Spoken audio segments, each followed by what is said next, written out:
All right, welcome back to the deep dive. We are diving into something pretty fascinating today. Yes, we are. We're looking at strategy number 25 from the 33 strategies of war, and that is occupying the moral high ground. Yeah. And I think this is one that I've always found really, really interesting, just anecdotally in my own life, thinking about how things tend to work out better for people who are, I guess, in the right. Mm-hmm.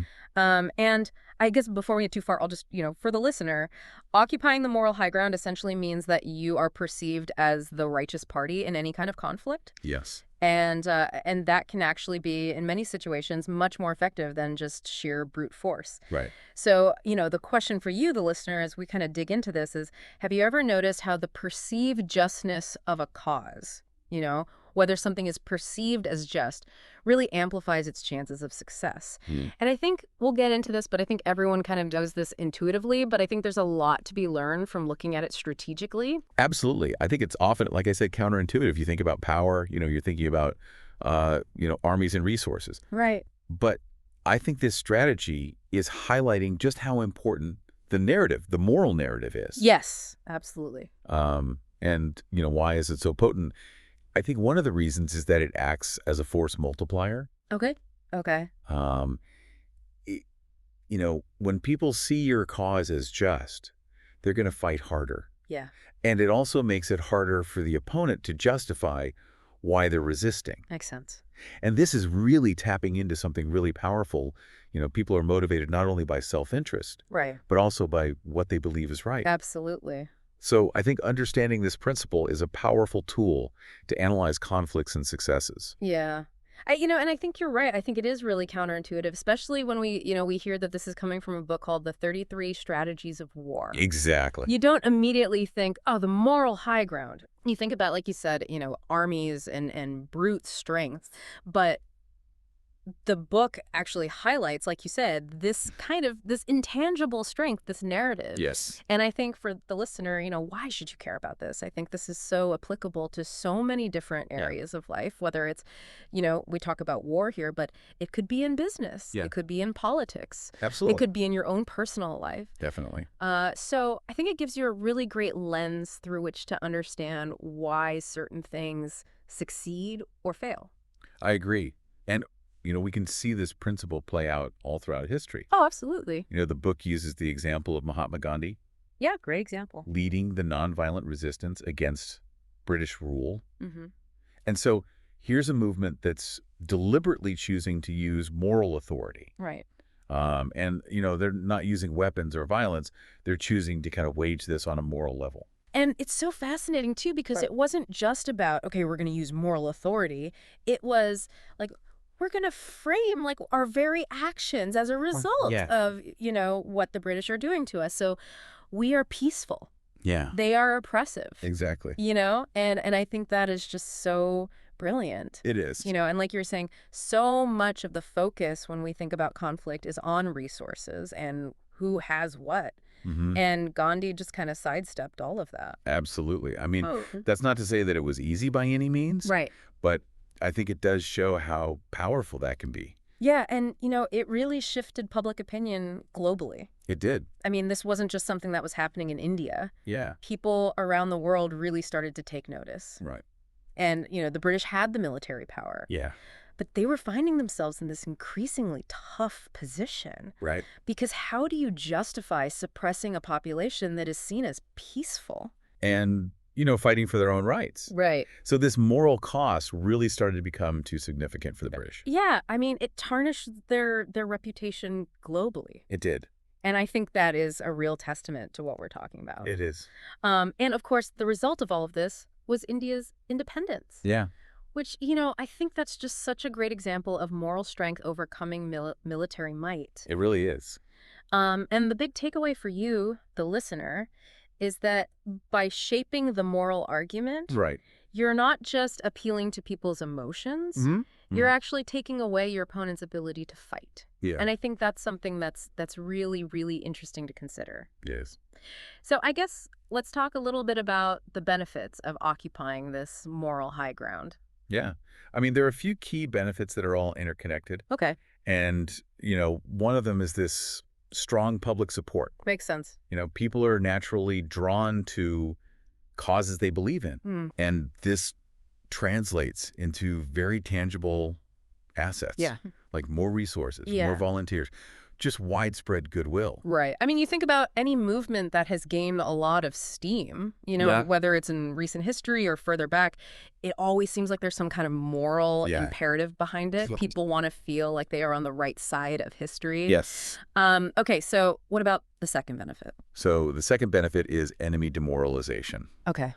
And so if you successfully frame your opponent as acting unjustly, it makes it so much harder for them to continue fighting. Right. They start to lose support. Yeah. Their own people start to question their actions. Right. Right. And I mean, if you're constantly being told that you're wrong, it's going to start to wear you down. And I think this psychological pressure can be huge. Yeah, absolutely. And for you, the listener, I think this is where, when we were talking about, how these benefits are all interconnected, this is a great example of that because, if you have strong public support, that's going to demoralize your enemy. Right. And if your enemy is demoralized, that's just going to further strengthen your public support. Exactly. So it creates this kind of this feedback loop. Yeah, for sure. That can really, really be powerful. Okay, so what about that third benefit? So the third key benefit is this long-term victory. Okay. Even if you lose some battles along the way, moral victories tend to have this really enduring impact. Right. They shape how history is remembered. Yeah. They influence future generations. Yeah. So, even if you don't win every battle, winning that moral argument can have this really long-lasting effect. And, I think it's so interesting, too, to think about, I'm thinking, as you're saying this, I'm thinking about, the fight for civil rights. Yeah. That was decades ago. But the moral arguments that they were making, they still resonate with us today. They do. And they've, helped to shape the society that we live in today. Absolutely. Okay, so, we've been talking about some pretty big examples. Wow. Wars and, political movements. But the text actually does a really good job of bringing this down to a more personal level. It does. And so it talks about how occupying the moral high ground is relevant in a lot of different contexts. Yeah, and I think one of the most obvious is business. Okay. You see this all the time with companies that build their brands around things like ethical sourcing. Right. Being environmentally sustainable, treating their workers fairly. Yeah. And, they often develop these really loyal customer bases. Right. Even if their products aren't, always the best. Yeah. Or even the cheapest. Yeah, absolutely. And I think, it's something to think about for you, the listener. Is there a brand that you're loyal to? Is there a company where you're willing to pay a little bit extra because you support their mission? Exactly. Yeah. And I think that's a perfect example of the moral high ground at work. Absolutely. Okay, so what about in leadership? How does this play out? Well, I think this is really evident in politics. Okay.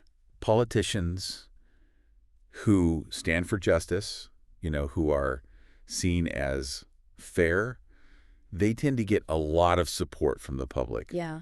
Even when they have to make tough decisions. Right. And I think, we've all seen examples of this throughout history. Yeah. So, it's something to think about. Are there any politicians that, you've observed doing this successfully or unsuccessfully? Yeah, absolutely. And I think, even on a more personal level, just acting with integrity can make you a better leader. Right. Because it builds trust Yeah. and it strengthens your relationships with other people. Makes sense. And, it goes back to that saying, your reputation precedes you. Yeah. If you're known as someone who's ethical, people are just going to naturally trust you more. Absolutely. And listen to you more. Yeah. So I think there's a lot of power in that. For sure. Okay, so to kind of bring this into a modern context, the book uses Apple as an example. Yeah. And I think it's a really interesting one. It is. And specifically, they're looking at Apple's stance on user privacy. Right. And, in the tech world, which, we've all seen, is often criticized for how it handles data. Yeah. Apple has really taken on this role of, being the protector of user information. Right. And, even when they face their own controversies, there's this perception that Apple is more privacy conscious than some of the other big tech companies. Yeah, for sure. And I think, that's an image that they've cultivated very carefully. Mm-hmm. And I think it does seem to give them a certain amount of, like, resilience. Yeah, and I think the takeaway here is that even when you make mistakes, Yeah. if you've established yourself as the ethical choice, Yeah. people are going to be more likely to forgive you. Yeah, they're going to give you the benefit of the doubt. Yeah. So, we've been talking about all of this, and I think the question for you, the listener, is how can you apply this in your own life? Right. How can you, frame yourself as the righteous party without, coming across as arrogant? Yeah. It's a tricky thing. It is a delicate balance, that's for sure. Yeah. And the text also points out, that power without a moral foundation is very unstable. Right. People tolerate power when they think it's being used for good. Yeah. But the minute they see that power is being corrupt or unfair, they're going to turn on it. Right. And, we see that time and time again throughout history. Absolutely. Regimes that are built on force alone, they tend to collapse pretty quickly. Yeah. So it's really, really important to have that ethical grounding. Mm-hmm. And, on the other side, the text points to Martin Luther King Jr. Yeah, another great example. Very similar to Gandhi in a lot of ways. Yeah. And, Martin Luther King Jr. really skillfully used moral framing during the civil rights movement. Mm-hmm. And, he didn't just focus on political arguments. He framed the entire fight for equality as a battle between right and wrong. Mm-hmm. He was holding up a mirror to American society and showing just how unjust segregation was. Yeah, it wasn't just bad policy. Right. It was, fundamentally wrong. Exactly. And so, by framing it that way, he really, really gave the movement a lot of weight. He did. And this moral stance that he took, it created so much pressure on the government to act. It did. It was no longer tenable for them to just keep resisting. Yeah. So the lesson here for you, the listener, is that when your cause is just, it can actually put pressure even on your enemies to concede. It can. Now, of course, with any powerful tool, there are always risks. Yeah. And, the book makes sure to mention that you shouldn't overplay your moral hand. Yeah. If you come across as, manipulative or fake, people are going to see through it. They will. And you're going to lose that moral advantage. And actually, it can backfire quite spectacularly. Yeah, for sure. And, the book really emphasizes this idea that you need to actually believe in your cause. Right. Or at least, appear to. Yeah, and I think a great example of the opposite of that is Enron. Yes. Which, for those who don't know, is a company that, really portrayed itself as being ethical and innovative. Yeah. But behind the scenes, they were engaging in all kinds of shady business practices. They were.